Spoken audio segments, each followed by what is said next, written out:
Britain has produced some of the greatest cars in history. Iconic machines that made the whole world stop and stare. But for every legend, there was a disaster, a car that should never have left the factory. A car that embarrassed its makers, frustrated its owners, and left a permanent stain on British motoring that still hasn't faded. Today on Britain Rewind, we're counting down the 10 worst British cars ever built, spanning the 60s, 70s, and 80s. Some will shock you. Some will make you laugh. And number 1? That one still divides opinion to this very day. Let's get into it. Number 10, Hillman Imp. Britain was riding a wave of post-war optimism, and Roots Group wanted their share of the booming small car market. The Mini had just changed everything, and Roots needed their own answer. The Imp looked genuinely promising, lightweight, re-engined, with a clever aluminium engine and an innovative folding rear window. Modern, nimble, and exciting for its time. But here's where things start to fall apart. The factory in Linwood, Scotland, was rushed into operation before it was anywhere near ready. Quality control was almost non-existent from day one. Early cars leaked, overheated, and broke down with shocking regularity. The aluminium engine, clever as it was, couldn't handle poor servicing or the brutal Scottish winters. Owners grew furious. Dealers were drowning in warranty claims. The Imp never recovered its reputation and quietly vanished from Britain's roads. Would you trust a car born from complete chaos? Number 9, Austin Maxi. British Leyland had bold ambitions with this one. It was supposed to be Britain's first proper 5-door hatchback, practical, spacious, and genuinely modern. The seats folded flat into a full-length bed. Forward-thinking stuff for 1969. On paper, it looked like a winner. But reality had different plans. The Maxi was pushed to market before it was truly ready, and the problems surfaced immediately. The gear change was catastrophically bad, stiff, vague, and almost undrivable by any normal standard. Press reviews were absolutely brutal. British Leyland scrambled to redesign the gear linkage, but the damage was already done.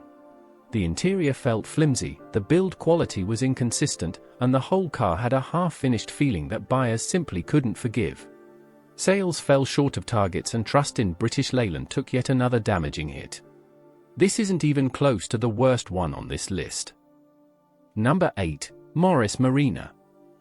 British Leyland needed a high-volume moneymaker. And the Marina was supposed to be exactly that, a simple, affordable family car built for the masses. It sold in enormous numbers. But here is the problem. Instead of developing something genuinely new, British Leyland simply recycled aging components. The front suspension was lifted almost directly from the 1948 Morris Minor. In 1971, the handling was poor, the steering was heavy, and wet weather behavior was genuinely dangerous. What happened next made things even worse. Rust arrived early and stayed late. Cars rotted from the inside out within just a few short years of purchase. Owners were horrified. Yet the Marina kept selling because it was cheap and familiar. It became the defining symbol of everything broken about British Leyland, a thoroughly uninspired, unsafe product dressed up as progress. Do you think this car deserved its terrible reputation? Number 7, Austin Allegro. British Leyland promised a revolution. The Allegro was designed to replace the successful 1100 range and push British family motoring into a bold new era. It had a unique interior layout, a space-efficient design, and one of the strangest decisions in automotive history, a square steering wheel. Bold, if nothing else. But here's where things went seriously and spectacularly wrong. The suspension geometry made emergency handling genuinely dangerous. The body was so poorly engineered that removing a rear window could cause the front windscreen to pop completely out. That actually happened to real owners. Reliability was appalling, build quality was embarrassing, and the car immediately earned the nickname All-Aggro. It became the punchline of the entire British motor industry, and that reputation never fully healed. Subscribe to Britain Rewind right now, because every single car ahead of this one is even more painful. Number 6, Reliant Robin. Commercially, the Robin wasn't a total failure, it found a loyal niche audience and kept Reliant in business for decades. But from a pure engineering standpoint, it absolutely belongs on this list. Designed specifically to exploit a tax loophole that classified three-wheeled vehicles as motorcycles, the Robin offered a fully enclosed cabin balanced on just one front wheel. Clever in theory, alarming in practice. The single front wheel made the Robin extraordinarily prone to rolling over during sharp turns or sudden evasive maneuvers. For inexperienced drivers, it was genuinely dangerous. Accidents were not uncommon. The image of a Reliant Robin tipping sideways became a lasting national joke, and Top Gear later made it internationally famous. Was this real automotive engineering, or just a tax loophole wearing a fiberglass body? The answer probably tells you everything. Wait until you see what comes at number 3.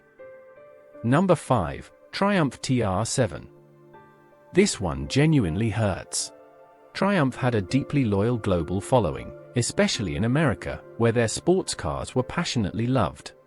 The TR7 arrived with a sharp wedge profile, a bold modern design, and genuine ambition. British Leyland marketed it as the shape of things to come. It should have been magnificent. But here's where things start to fall apart in the most painful way.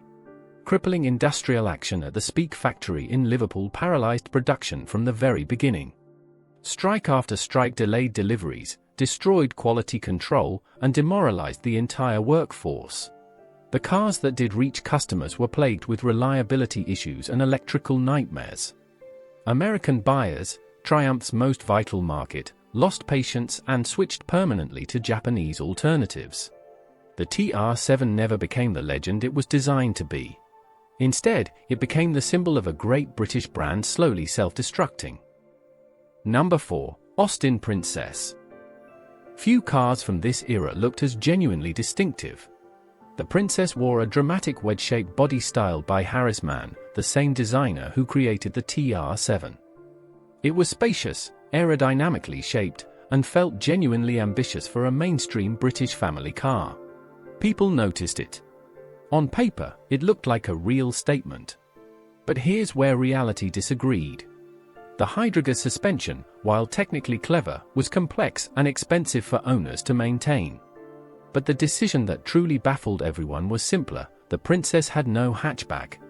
Despite its enormous sloping rear end, the boot opened through a small, narrow traditional saloon lid. A spectacular waste of the entire design. Buyers felt cheated, loading was awkward, and the spacious interior went only half exploited. Reliability was patchy, rust came quickly, and the Princess quietly faded. Brilliant concept. Catastrophic execution. One of British Leyland's greatest missed opportunities. Number 3, Rover SD1. And here's where it becomes genuinely painful. The SD1 was, by every measure, a stunning achievement on paper. It won European Car of the Year in 1977, the very first British car to earn that prestigious title. It looked like a Ferrari Daytona. It was genuinely fast, stylish, spacious, and technically sophisticated. The motoring press was infatuated. But what happened next was an absolute disaster. Build quality at the Solihull factory was so catastrophically poor that brand new cars arrived at dealerships with serious, glaring faults. Persistent electrical failures, chronic oil leaks, and body panel gaps wide enough to fit your fingers through. Fleet buyers, Rover's core market, lost confidence almost immediately. Police forces returned vehicles. Company car drivers complained loudly and very publicly. A car that should have saved Rover's reputation instead accelerated its collapse. You absolutely do not want to miss number 1. Number 2, Austin Metro. British Leyland bet everything on this car. The Metro was positioned by the government and national press as the vehicle that would save British manufacturing from total collapse. It launched with patriotic advertising, massive media fanfare, and genuine national hope. On paper, it was competitive, small, practical, and modern enough to challenge the VW Polo and Renault 5. Early sales were strong and confidence briefly returned. But here's where things start to unravel. Reliability problems mounted and could not be fixed. Gearbox failures, persistent oil leaks, and surface rust within 2 years of purchase became common complaints. As Japanese competition intensified through the early 80s, the Metro fell further and further behind. A car supposed to rescue a dying industry instead watched that industry collapse entirely around it. The car built to save everything saved absolutely nothing. And number 1 will genuinely shock you. Number 1, Austin Maestro. Everything Austin had left was poured into this car. The Maestro was practical, spacious, and loaded with technology, including a talking dashboard that delivered vocal warnings directly to drivers. A talking car. In 1983. That sounds impressive until you live with one. The voice synthesizer malfunctioned so constantly that frustrated owners physically tore it out. The warning system became a running joke in every garage across Britain. But the real problems ran deeper than a faulty voice. Build quality was shockingly inconsistent, rust set in alarmingly fast, and the engines sourced from across British Leyland's collapsing empire were unreliable and expensive to repair. Fleet buyers walked away. Private buyers lost confidence within months. The Maestro was supposed to prove that Austin could finally get it right. Instead, it became the definitive proof that they simply couldn't. A talking car with absolutely nothing worth saying. And there you have it, 10 British cars that promised the world and delivered nothing but disappointment. From the chaotic factory floors of the 60s to the final collapse of British Leyland in the 80s, these cars represent bad decisions, missed opportunities, and engineering that simply wasn't good enough. Which one do you think was the single biggest disaster? And is there a car from this era that got unfairly blamed? Leave your answer in the comments. If you enjoyed this video, smash that like button and subscribe to Britain Rewind for more. We'll see you in the next amazing video.